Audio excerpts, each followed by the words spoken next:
How to pay off debt fast. Snowball versus Avalanche Explained. If you've ever searched how to pay off debt, you've run into two competing methods with a small but loyal following each: the Snowball and the Avalanche. Both work. Most people pick one without actually understanding why it works, or whether it's the right fit for them.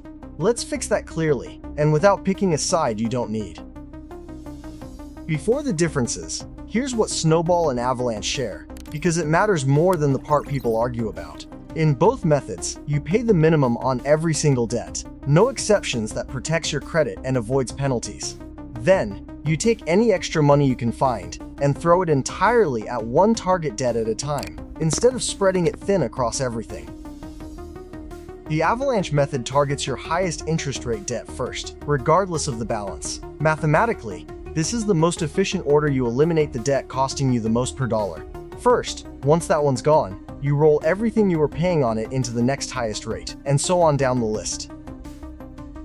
On a spreadsheet, Avalanche is the clear winner every time it minimizes total interest paid, and in most cases, the total time to become debt-free.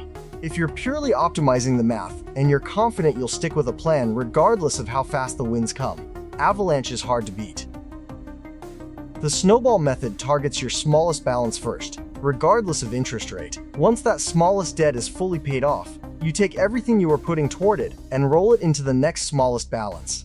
The pile of extra payment power grows each time like a snowball rolling downhill, picking up size as it goes. Snowball isn't the less intelligent method, it's the more behaviorally engineered one. It's built around a simple truth: most people don't fail at debt payoff because they did bad math. They fail because they lose motivation somewhere in year 2 and quit. Snowball manufactures quick wins early, which keeps momentum and belief alive long enough to finish. So which one actually saves you more?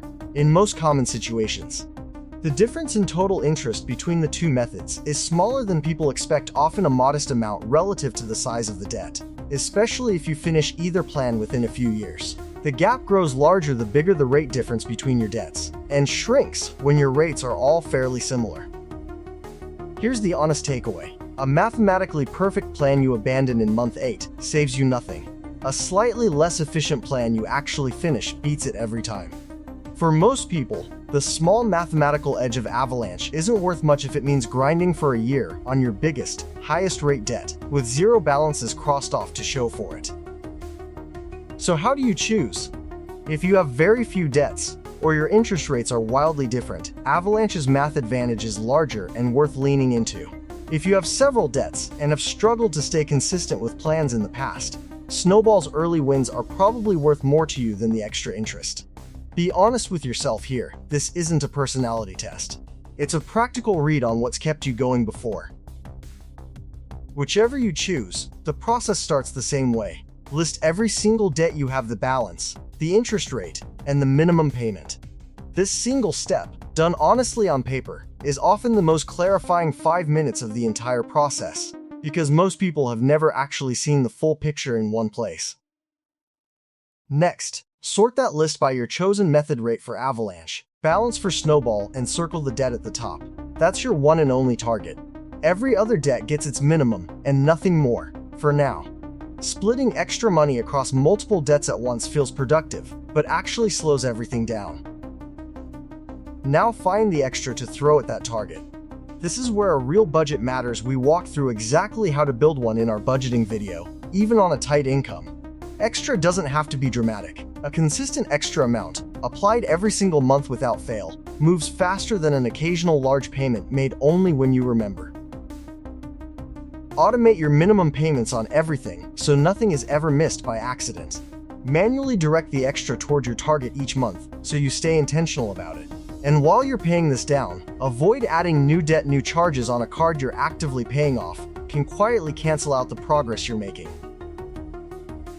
When your target debt finally hits zero, don't let that freed up money quietly disappear into everyday spending.